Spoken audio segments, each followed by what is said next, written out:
Hi, friends. Who do you compare yourself to? Who do you use to measure or gauge where you're at in your life?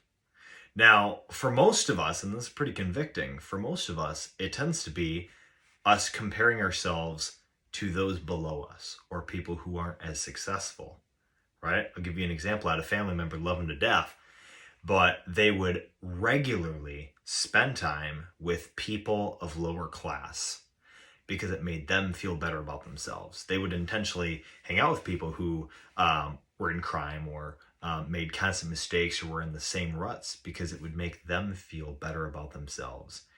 In the book of Ephesians, the author says that it's even a shame to speak of the things done by the heathen.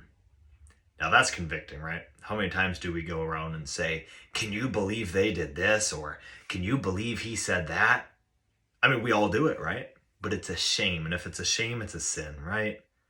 So with that said, can I challenge you, and myself, of course, can I challenge you today to use healthy people, use successful people as a gauge of where to measure where you are at currently, rather than using people that are below you financially or morally, right? Because it's very important that we all strive to be as successful and healthy as we can be and balanced mentally, physically, spiritually, emotionally, relationally, financially, occupationally.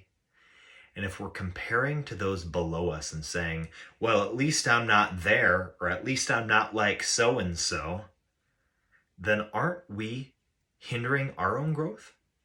But instead, as Paul says, if we strive for the mark of perfection, look at those things that are above, won't we then strive toward those things, strive to be more like those things?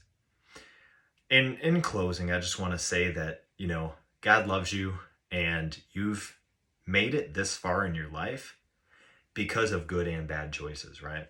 But you could be in a way worse predicament. So view where you were in comparison to where you are now as a gauge of how successful you have been so far.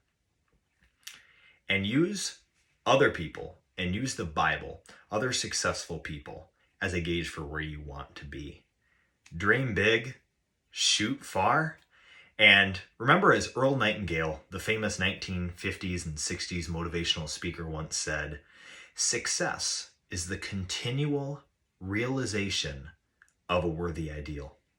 So that means if you're continuously striving and getting closer to your goal of who you want to be and how morally upright you want to be, how successful and happy you want to be, then you're a success. Thanks so much. God bless.